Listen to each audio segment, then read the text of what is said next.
Welcome back, everybody, to Let's Play Everlasting Summer. I am Ray Solution, the solution for all your gaming needs. And last time we did more exploring around this place. Sorry. I see you guys can see that glare, so I'll take off my glasses for now. So last time we encountered this football field and encountering little children. So there are a lot of kids from different ages and different genders. Shut up, phone. From different ages and different genders. So, sorry guys. Oh my goodness. Okay, so yeah, let's just find out what happens, and here we go. Hey, that's Uliana. Alright, so she plays football. What's so surprising? She seems a restless one after all. I was standing quite far from the pitch, but she still noticed me. Hey, you! Uliana shouted. Wanna play? I didn't know how to answer. On the one hand, running around for 10 minutes is no big deal. On the other hand, any wrong move in my situation could be my final one. But in any case, my attire wasn't suitable for the weather. If I played in winter boots and warm jeans, I would sweat like a pig. And playing barefoot and without jeans would be simply unethical. Maybe another time, alright? I shouted in response, turned around, and walked back. I was followed by Ileana's screams in my pants, about my pants, or about me being a pansy or something like that. Oh wow, jerk. Evening was falling, making me feel tired and empty after a day wasted with no real purpose. Dot dot dot. And there's that statue again. I came back to the square, sat down on a bench, and gave an exhausting sigh. I'd better sit here and wait for dinner. After all, it's easier to search for answers when you're not hungry. They do give food to people here, right? I hope so. You know, it's curious how the simplest human needs can break the will to ponder on things, to strive for something. For example, I feel hungry now, so I care much less about where I am or what is happening to me. Could great people also be affected by this? And in that case, how did Spartacus start the slave uprising in ancient times? I can only conclude that I'm not a great person, and it does not really matter which mechanism I serve as a gear in society, the Matrix, or a weird pioneer camp. My thoughts were interrupted by the sound of bells chiming from a loudspeaker on a light pole. That sounds more like trumpets. It might be the dinner call. I headed towards the canteen. It was a good thing that now I knew where it was. Ogla Dimitimina was there standing on the porch. I stopped and looked closely at her, as if I was expecting something. She looked back at me for a while, but at last came closer. Semyon, what are you waiting for? Come in already. Guess nothing bad can happen if I go with her. My stomach backed me up here. Oh damn, there's actually a lot of people here. The two of us went inside. The canteen looked like a canteen. I'd had a chance to visit a factory canteen at some point in my life. The one was exactly the same, just maybe a bit cleaner and more modern. Metal chairs and tables, glazed tiles on the walls and on the floor, unsophisticated tableware with occasional crack. Guess that's what canteen in a pioneer camp's supposed to look like. Semyon, wait a moment. We'll find a place to sit. She looked around the place. I'm not gonna pronounce that name. Hold it right there. Ogla shouted at Alyssa, who was passing by. Okay, it's Alyssa. What? What's up with your clothes? Anything wrong with them? Indeed, her attire looks somewhat provocative. Get your uniform nice and neat. Tonight, right now. Alright. Alyssa got her shirt right and walked past, shooting an unpleasant glare at me.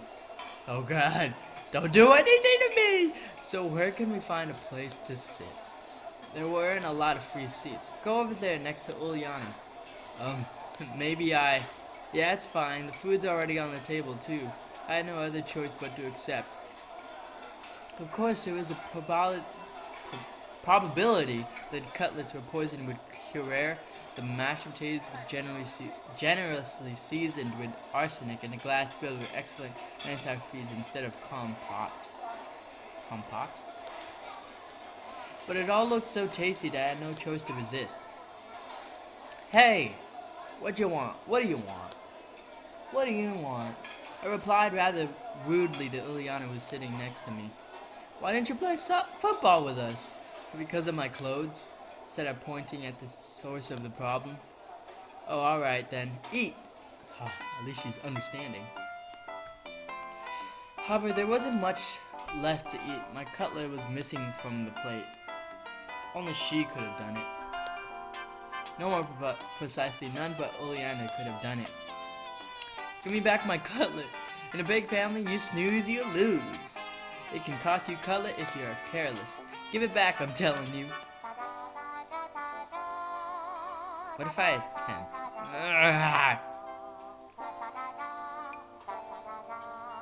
I'll just... Whatever, guys. I'll attempt to get the cutlet. See, I don't have it. And indeed, Ileana's plate was empty. It seemed that this little girl eats as fast as she steals someone's cutlets. Take it easy, we'll work something out now. She grabbed my plate and ran off. There was no point in following her. If they wanted to poison me here, they could have done it in a much easier way. About a minute later, Ileana returned and handed me the plate with a steaming hot cutlet on it. Oh, thank you. Here's one of the starving. One for the starving, thanks. So it's a good thing I went for the cutlet. Maybe, I think. It was all I could say. I was so hungry that my suspicions were gone in a flash. I picked up the cutlet with my fork and... Oh God! What the... some bug. No, not a bug. An insect. Maybe it was a bad thing I chose to eat. Ow! The plate fell to the floor and broke into pieces. The chair hit me hard on my leg while falling. I disliked insects since I was a child, but when the creepy crawlies appeared on my plate, that's just way too much. You little... Oleana seemed ready for such a twist and was already at the door, laughing as if she had just heard a fresh stand-up comedy joke. I dashed after her. We ran out of the canteen. We were just a few dozen meters apart, and I felt I would catch this little girl easily. We ran through the square, past the club's house, and ran onto the forest path. I started to gasp for breath. I should have quit smoking, I guess. Oh, I'm a smoker? Oleana passed out of sight on the next turn. Can't be true that she managed to get away from me. It simply can't. I stopped and tried to catch my breath again. Damn that bitch! Night was falling. Looks like I'm lost. Bad idea to stay in the woods at night. I better get back to camp. However, I had absolutely no clue which way to go. Well, gotta choose at random. Hey. I wandered for quite some time in the forest and even thought of crying for help, but I finally saw the camp's fence beyond the tree. Sorry, guys, it's my clock. Everything fell back into place. The bus is gone. I mumbled quietly. On the one hand, there was nothing strange about that. The bus couldn't just stay there forever. On the other hand, it meant there was someone driving, because buses do not drive themselves. Or do they? This world seemed too normal, but every event here had at least two explanations for it. An ordinary, real, everyday explanation, and a surreal one. Certainly the driver could have just been off for a snack and I left too soon, and that's why. In any case, this is not the place for me. Whether the bus drives itself or not was probably an important question. But it's much more important to know how it had got here at all, and where this here was.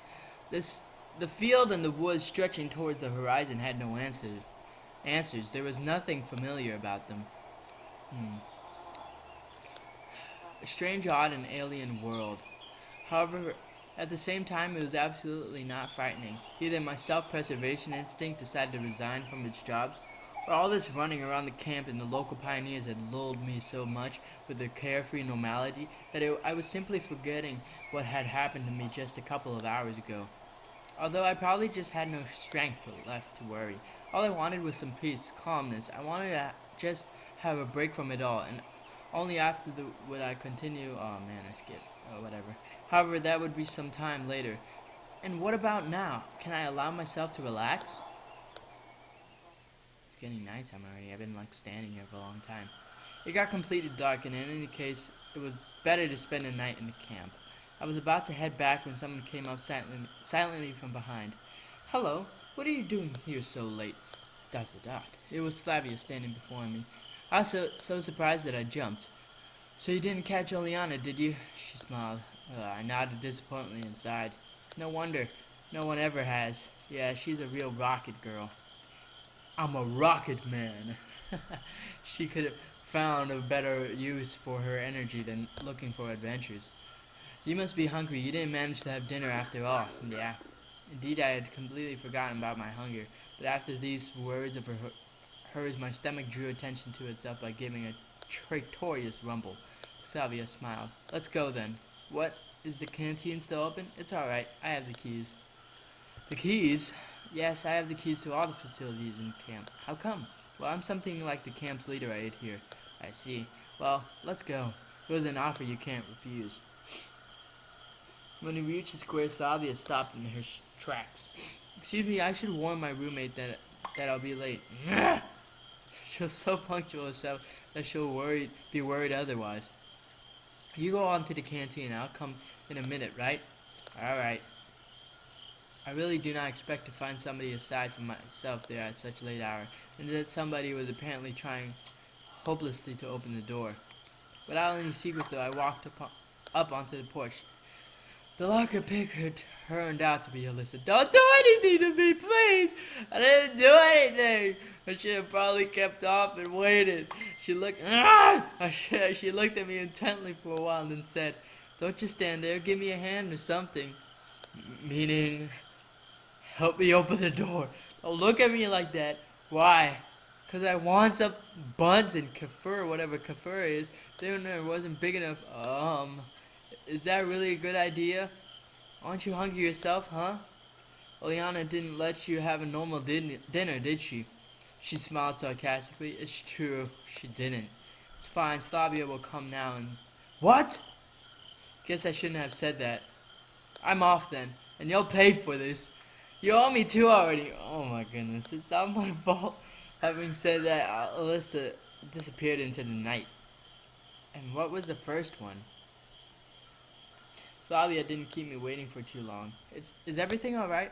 Yeah, why are you asking? No reason, it's nothing. It would be better if I didn't tell her about Alyssa. Everything's fine. I said that immediately. Heard a note of dishonesty in my voice.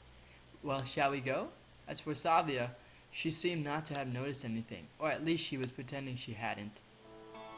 We entered the canteen. Alright. Lot of talking.